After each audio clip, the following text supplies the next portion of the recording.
Eu acordei com um cheiro de tinta fresca grudado na pele. Não era perfume, não era loção. Era tinta óleo, azul cobalto misturado com branco de titânio, e estava debaixo das minhas unhas, nas dobras dos meus dedos, na raiz do meu cabelo. Passei a mão pelo rosto e senti a textura seca no canto da bochecha. Mais uma noite perdida no ateliê. Mais uma manhã em que eu não dormi direito. E mais um dia em que as vizinhas iam me olhar com aquele misto de pena e desconforto quando eu cruzasse o portão. Elas não sabiam. Ninguém sabia. Para o mundo, eu era Helena Tavares, a viúva doidinha da Rua das Acácias, que falava sozinha, que mantinha janelas cobertas com lençóis velhos, que andava com as roupas manchadas e os cabelos presos num coque torto. A mulher que perdeu o marido há 2 anos e nunca mais se recuperou. A louca da rua. Mas a verdade é que eu nunca estive tão lúcida na vida. Me levantei da cadeira onde havia desmaiado de cansaço e olhei para a tela à minha frente. Era uma paisagem marinha. Ondas violentas quebrando contra pedras escuras, o céu rasgado por nuvens cor de chumbo, e no canto direito, quase imperceptível, uma pequena luz dourada atravessando a tempestade. Passei os dedos pela superfície ainda úmida e senti o relevo das pinceladas. Estava pronto. Era o 12º quadro daquela série. E o melhor de todos.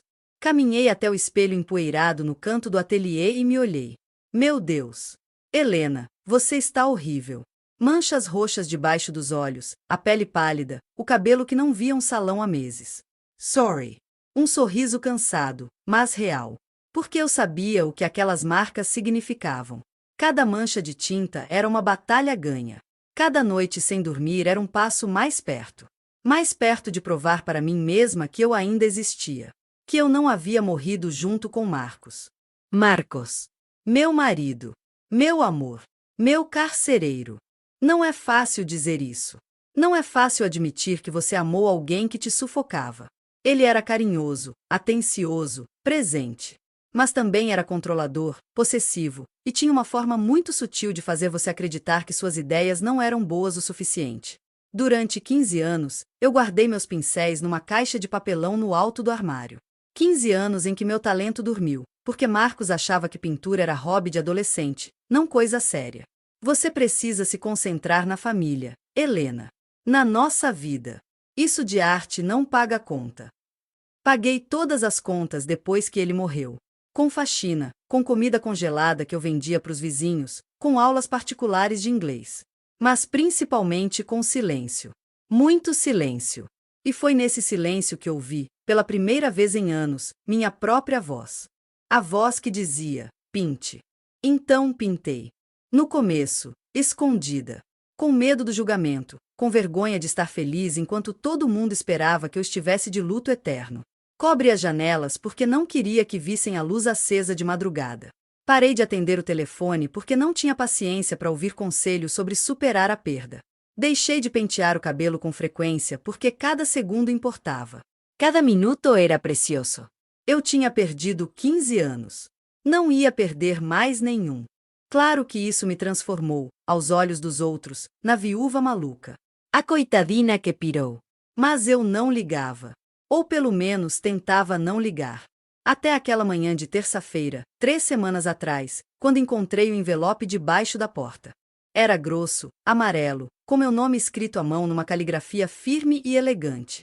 Abri com as mãos sujas de tinta, sentada no chão do corredor, e dentro havia uma carta e um cartão de visita. Senhora Helena Tavares. Meu nome é Antônia Ribeiro, e sou curadora da Galeria Plenitude, no centro da cidade. Soube por uma conhecida em comum que a senhora pinta, e gostaria muito de conhecer seu trabalho. Caso tenha interesse em uma conversa, por favor, entre em contato. Tenho uma proposta que pode interessá-la. Atenciosamente, Antônia Ribeiro. Li aquilo 3 vezes. Depois 4. Meu coração batia tão rápido que tive que encostar a cabeça na parede e respirar fundo. Uma curadora. Uma galeria de verdade. Quem havia falado de mim? Quem sabia que eu pintava? Levei 2 dias para juntar coragem e ligar. Quando finalmente liguei, as mãos tremiam tanto que quase derrubei o telefone. A voz de Antônia era calma, profissional, mas carregava uma gentileza que me desarmou. Helena, que bom que você ligou. Podemos marcar uma visita ao seu ateliê? Gostaria de ver suas obras pessoalmente. Ateliê. Ela chamou aquele cômodo bagunçado de ateliê. Quase ri. Quase chorei. No fim, só concordei. Ela veio numa quinta-feira de tarde. Chegou de carro, um sedã cinza discreto, vestindo um blazer bege e óculos de armação fina. Tinha uns 60 anos, cabelos grisalhos presos num penteado baixo, e um sorriso que dizia: eu já vi muita coisa nessa vida. Abri a porta com as mãos ainda úmidas de tinta aguarrás. Ela não pareceu se importar. Entrou, olhou ao redor, e foi direto ao ponto. Posso ver? Levei ela até o fundo da casa, onde ficava o que um dia foi o quarto de hóspedes e agora era meu refúgio. Empurrei a porta e a luz da tarde entrou pelas frestas dos lençóis que cobriam a janela. Antônia caminhou devagar entre as telas empilhadas nas paredes, parou diante de cada uma, inclinou a cabeça, ajeitou os óculos e não disse nada. Durante longos 5 minutos, apenas olhou. Eu mal respirava. Sentia o suor escorrendo pelas costas, o coração batendo nas têmporas. E se ela odiasse? E se achasse tudo amador, ingênuo, ridículo? Então ela virou para mim. Helena, há quanto tempo você pinta? Desde criança. Mas parei. Por muitos anos. Voltei faz 2 anos. Ela assentiu, como se aquilo explicasse tudo. Você tem uma sensibilidade rara. Suas cores são vibrantes, mas melancólicas. A narrativa é em cada pincelada. Dor e esperança convivendo no mesmo espaço. É honesto. É potente. Senti as lágrimas queimaram. Engoli seco. Você está me elogiando? Antônia sorriu. Um sorriso de verdade. Estou te fazendo uma proposta. Quero expor seu trabalho na galeria. Uma individual. 20 telas. Abertura em 2 meses. Venda direta, com porcentagem fixa para você. E quero que você continue produzindo. Tenho contatos, colecionadores, pessoas que vão se interessar. Mas preciso que você confie em mim. E mais importante, que confie em você. Fiquei sem palavras. Literalmente. A boca abriu, mas nada saiu. Antônia colocou a mão no meu ombro. Era uma mão firme, quente. Você não é louca, Helena. Você é uma artista. E está na hora do mundo saber disso. Naquele momento, algo dentro de mim se quebrou.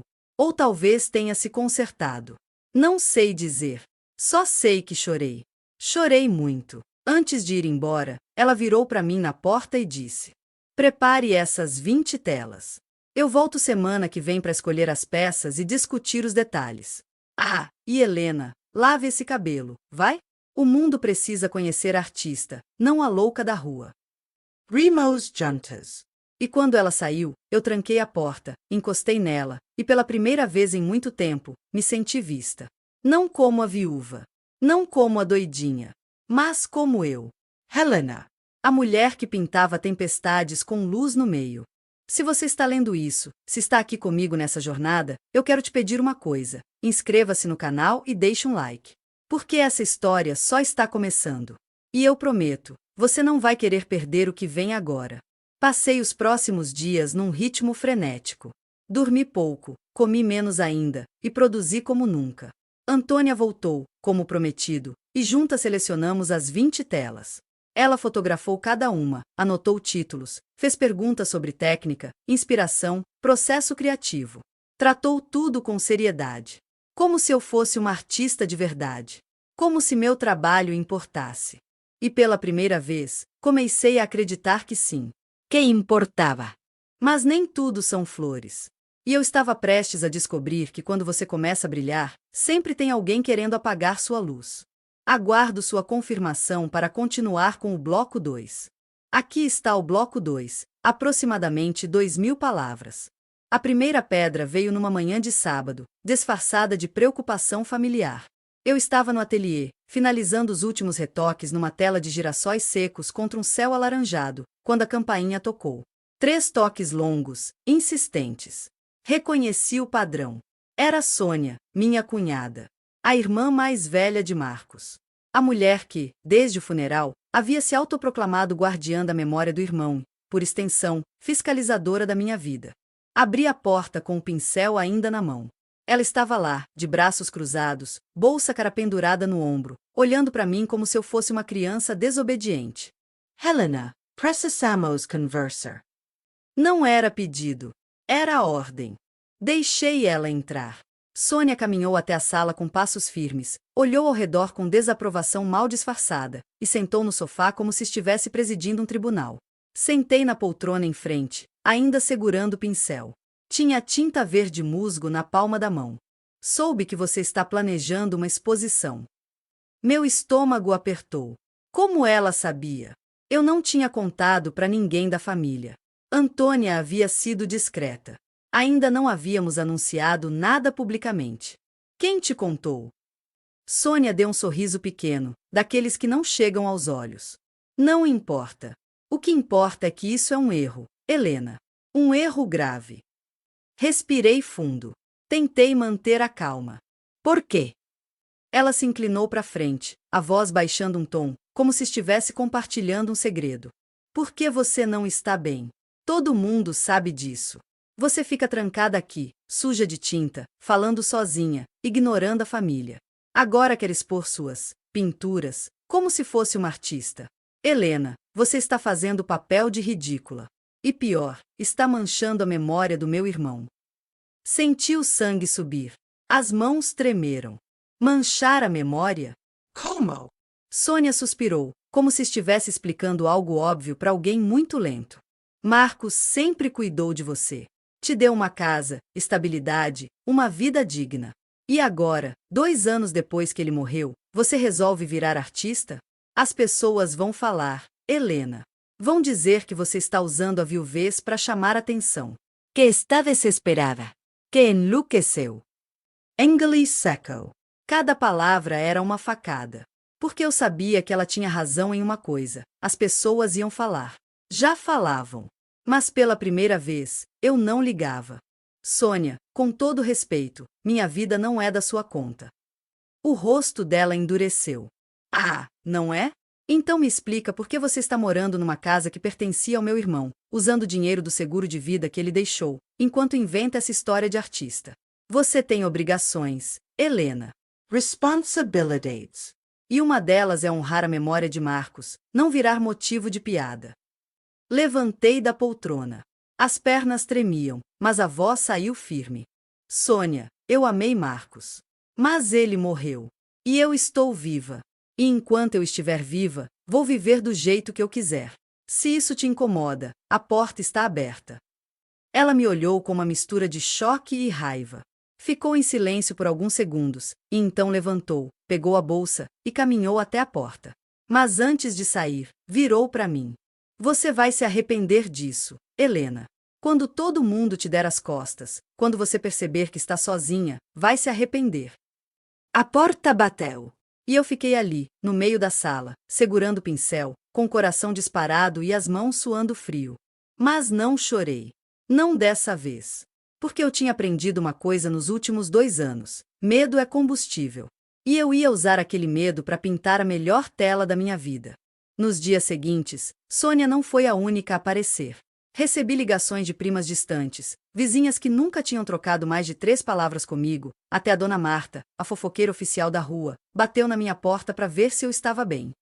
Todas com o mesmo roteiro: preocupação falsa, julgamento velado, e a sugestão nada sutil de que eu deveria desistir dessa loucura de exposição. Mas quanto mais elas falavam, mais eu me fortalecia. Porque percebi que o medo delas não era por mim. Era delas mesmas. Medo de que eu conseguisse. Medo de que uma viúva doidinha da rua virasse alguém.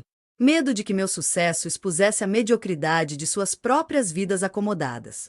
E eu não ia dar esse gostinho para ninguém. Antônia percebeu a mudança em mim. Na semana seguinte, quando nos encontramos na galeria para discutir os detalhes finais da exposição, ela me olhou nos olhos e perguntou: está acontecendo alguma coisa? Contei tudo. A visita de Sônia, as ligações, os comentários maldosos. Antônia ouviu em silêncio, e quando terminei, ela colocou uma xícara de café na minha frente e disse algo que eu nunca vou esquecer. Helena, sabe qual é a diferença entre pessoas que realizam e pessoas que criticam? As que realizam têm medo do fracasso. As que criticam têm medo do seu sucesso. Não deixe que o medo delas vire o seu. Bebi o café devagar. Estava quente, forte, amargo. Perfeito. Antônia, eu quero que essa exposição seja impecável. Quero que cada detalhe seja perfeito. Quero que quando aquelas pessoas entrarem na galeria, elas engulam cada palavra que disseram. Ela sorriu. Aquele sorriso de quem reconhece uma guerreira. Então vamos trabalhar. E trabalhamos. Passamos horas escolhendo a ordem das telas, a iluminação, as legendas, o nome da exposição. Antônia trouxe um designer para criar os convites, um fotógrafo para registrar tudo, até uma assessora de imprensa para divulgar nas redes sociais e nos jornais locais. Cada passo era dado com precisão, com um propósito. O nome da exposição foi a parte mais difícil. Testamos vários: Renascimento, Depois da Tempestade, Cores do Silêncio. Nada soava certo. Até que numa tarde, enquanto olhávamos as telas dispostas na galeria, Antônia virou para mim e disse: "O que você sentiu quando começou a pintar de novo?" Pensei. Fechei os olhos. Respirei. Senti que eu tinha voltado, que eu tinha me reencontrado. Ela sorriu. Então é isso. A exposição vai se chamar Reencontro. Simples. Dorito. Verdadeiro. Os convites foram impressos em papel reciclado, com uma das minhas telas estampada na frente. Enviamos para colecionadores, críticos de arte, jornalistas e até para algumas pessoas da família, incluindo Sônia. Eu não esperava que ela aparecesse, mas queria que ela soubesse que eu tinha chegado lá. Na semana da exposição, mal dormi. Não por nervosismo, mas por empolgação. Era como se cada célula do meu corpo estivesse vibrando numa frequência nova. Acordava às 5 da manhã, ia para a galeria conferir os últimos detalhes, voltava para casa, tomava banho e voltava de novo. Antônia ria da minha ansiedade, mas eu via nos olhos dela que ela entendia. Aquilo não era só uma exposição. Era uma declaração. Era eu dizendo ao mundo: eu existo. Importou. Eu tenho valor. Na véspera da abertura, recebi uma ligação inesperada. Era um número desconhecido. Atendi com receio. Alô, Helena? Aqui é Beatriz Nogueira, do Jornal da Cidade. Recebi o convite da sua exposição e fiquei muito interessada. Podemos marcar uma entrevista? Gostaria de fazer uma matéria sobre você. Quase deixei o telefone cair. Uma matéria? Sobre mim? Beatriz riu do outro lado da linha. Sim, sobre você. Sua história é inspiradora. Viúva, autodidata, volta a pintar depois de anos parada e monta uma exposição individual. É exatamente o tipo de história que as pessoas precisam ouvir.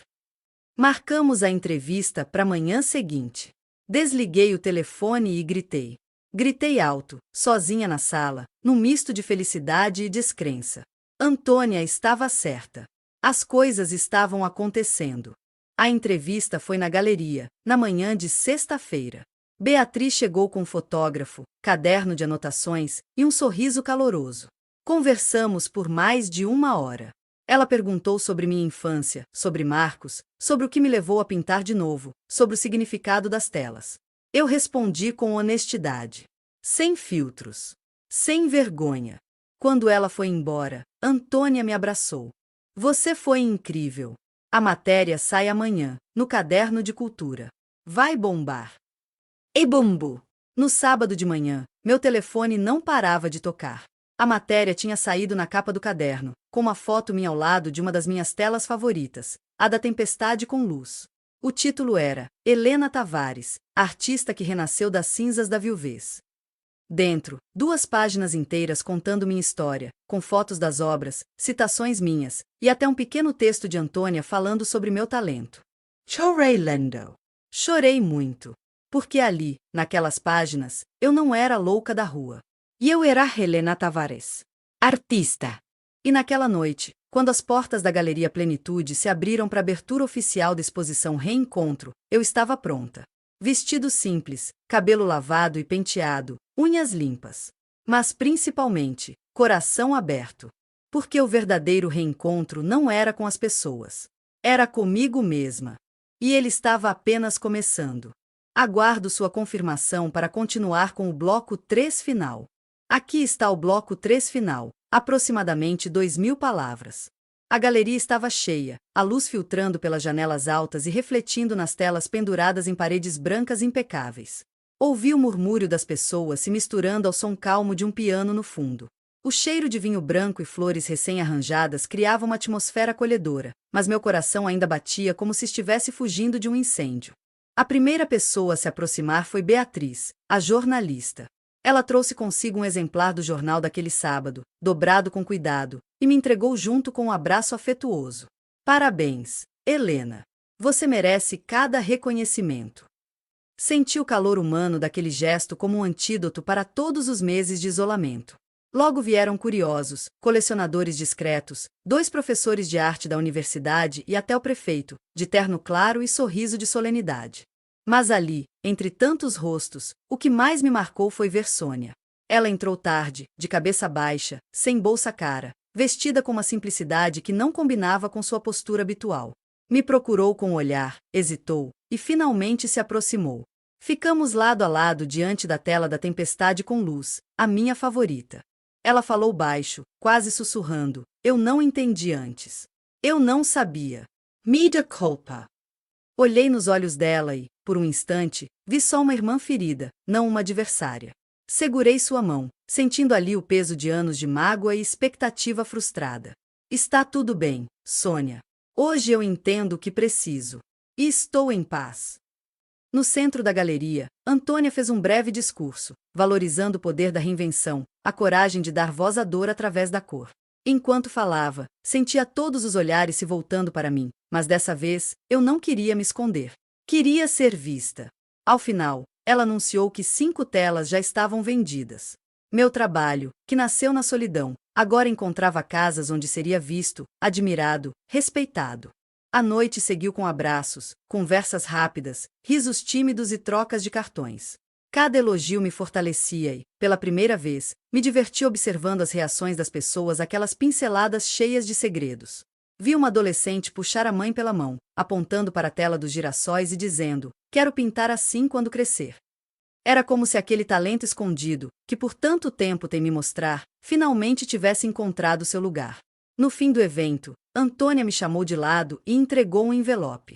Dentro havia cópias de contratos de venda, relatórios simples com os valores arrecadados, recibos confirmando pagamentos, tudo documentado, transparente, justo. Aqui está a sua parte, Helena. Foi tudo muito rápido, mas você merece. E pode contar comigo para o que vier. Olhei os números, cada cifra parecia um reconhecimento concreto. Era mais dinheiro do que eu havia recebido em muitos meses de trabalho duro. E, além dos valores, havia dignidade. Enquanto recolhia minhas coisas, notei uma cliente segurando a tela da paisagem marinha, a primeira terminada. Ela me pediu que assinasse atrás e escrevi meu nome com mãos firmes, pensando nos dias em que nem conseguia segurar uma caneta sem tremer de medo.